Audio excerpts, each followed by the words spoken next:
At large at wala na sa kustodiya ng Kamara si Cassandra Leong na sangkot sa mga kasong may kinalaman sa human trafficking at illegal na pogo, pati sa kasong money laundering laban kay Alice Guo.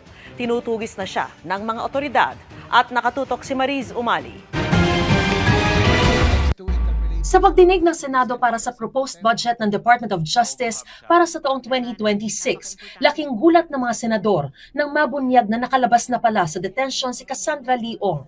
Si Ong ang isa sa mga suspects sa qualified human trafficking kaugnay ng operasyon ng Lucky South 99 Pogo Hub sa Porac, Pampanga. Sangkot din siya sa kasong money laundering na inihain laban kay Alice Guo.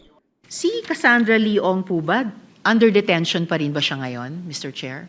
Ngayon po si Cassandra Leong, naka-release ho siya.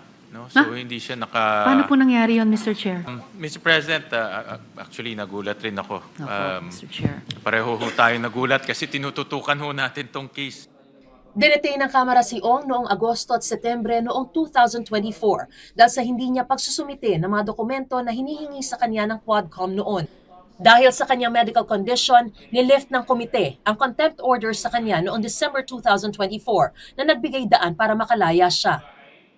Unfortunately, because nung nakalabas siya, tsaka lang na-filing kaso, at large siya ngayon. No? Wow. Mr. President. Parang- So meron na siyang kaso ho sa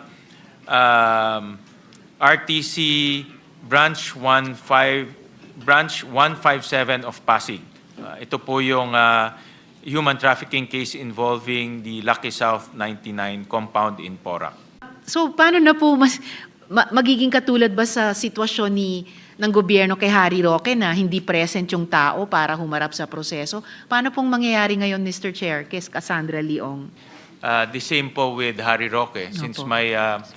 mayroon na siyang warrant of arrest, hinahanap na ho siya ng ating kapulisan dito po sa within our jurisdiction.